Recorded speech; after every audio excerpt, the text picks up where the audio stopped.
Today, I want to talk about how another giant hedge fund has just collapsed. I also want to explain how Blackstone is in big trouble, and finally talk about another market maker that's facing SEC action. So stay tuned and let's make some money. And now I'll dive straight in with the key information. So, Unusual Whales tweeted saying the investment giant Brookfield is closing its hedge fund group, BHS Advisors. It says the multi-strategy fund launched in 2019 and managed $1.3 billion in assets earlier this year and significantly more a few years ago.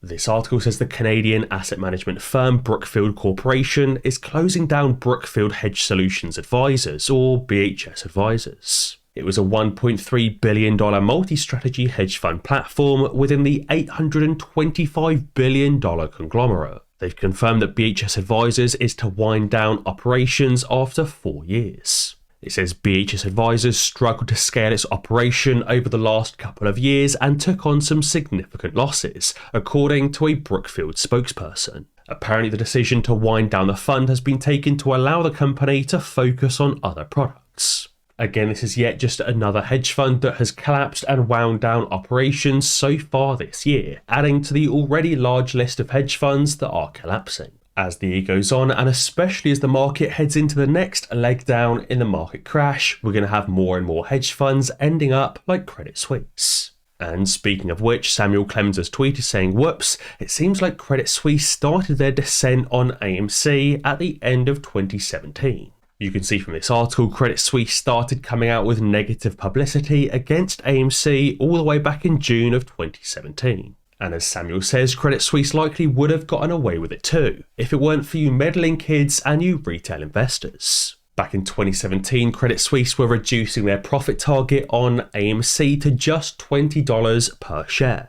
This is back at a time when AMC was trading at $22 to $35 per share when it was making significantly less revenues. Now, Evan has also tweeted saying Blackstone's BX Fund, a $68 billion flagship property fund, has gone from being one of the world's biggest buyers of property to a large seller. Blackstone has been trying to raise cash to meet its investor redemptions and trying to invest billions of dollars in data centers to feed the AI boom. It seems Blackstone is desperately trying to sell out of the property market to meet investor withdrawals. This is the same Blackstone fund that has been limiting investor withdrawals already for the previous few consecutive months. They're trying to raise cash externally through investors, they're trying to raise cash internally through selling off properties, and they're trying to halt withdrawals as fast as they can, but nothing seems to be working for them. Now, I don't think Blackstone will be the next fund that ends up collapsing because Blackstone is an absolute giant, but it's clear to see that many hedge funds in the industry are struggling, if even Blackstone themselves are the ones struggling too. If even giants like Blackstone are barely keeping their heads above water, I can only imagine what's going on at these smaller hedge funds as well. And as I said, that's why we're going to see more and more hedge funds collapsing over the next few weeks and the next few months, which is effectively just another hedge fund biting the dust.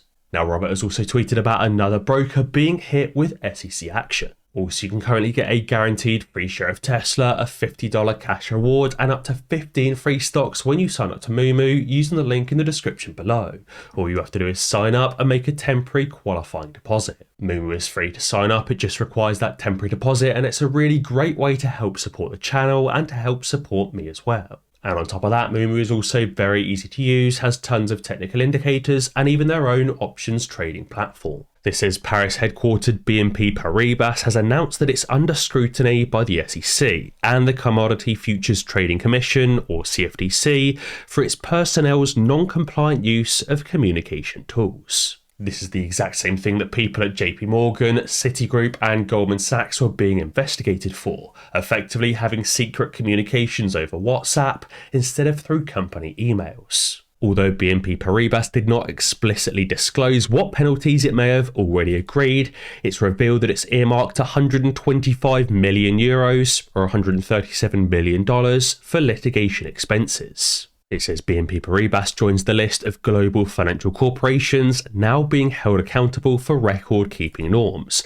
because off-record conversations and exchanges that occur outside the company's approved communication avenues have been a critical concern. So far, $1.8 billion have already been paid by these large Wall Street funds for these secret messages that are not being properly recorded. It clearly shows that secret, off-record conversations are a massive, massive problem on Wall Street. Clearly, over the last couple of years, they've been performing more sketchy and illegal practices, and they're trying to keep it hidden. But the SEC is finally figuring and catching on. And speaking of which, as Investor Turf has tweeted, investment advisor Louis Novellia, who is affiliated with the fake news outlet Investor Place, had to pay the SEC $30 million as a result of fraud charges. The SEC alleged that Novellia and associates defrauded clients and potential clients by providing false and misleading information in their marketing materials.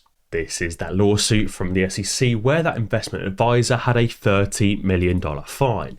And it just goes to show that more investment advisors and more hedge funds are committing fraud and are lying to investors. That's why these hedge funds are having to pull out sketchy tactics like having secret off-record communications.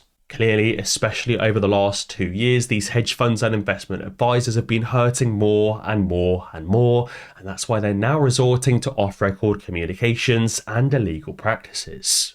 And so far, it's seeming like only the strong or only the most illegally acting funds will survive. But it's also those same funds committing the most illegal actions that put themselves in the largest risk of collapse. Finally, I also wanted to talk about the latest release of AMC's FTD data. We now have the data not just for the second half of June, but also for the first half of July as well. Obviously, in that second half of June, we saw FTDs ramp up from 1 million FTDs per day all the way to 12 million FTDs. And so far for the first half of July, AMC's FTD numbers have remained above 10 million every single day.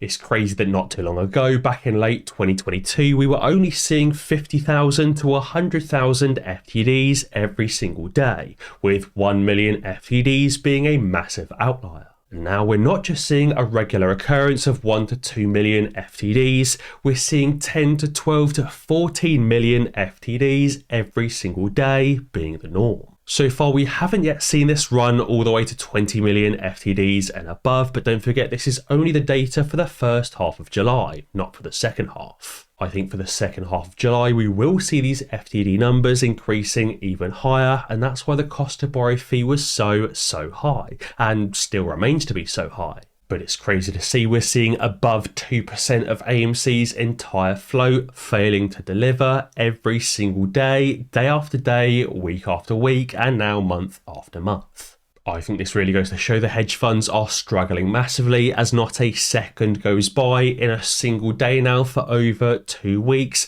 that hedge funds cannot locate over 10 million shares. You'd think with all of the volume of AMC that is traded, these market makers would surely be able to locate some shares, but it seems that there are zero. Clearly the float is held multiple times over, and it's also clear to see that retail investors are not selling shares. It's just a small number of hedge funds that are passing shares between themselves, effectively ladder attacking AMC every single day. It's clear to see the entire AMC stock does not have one singular legit sale order in any 24-hour period, or even in any 2-week period. All of the sales going through AMC are clearly just algorithms and short ladder attacks because retail investors are not selling, and these market makers cannot locate millions and millions of shares every single day. But guys, be sure to let me know what you think down in the comments below.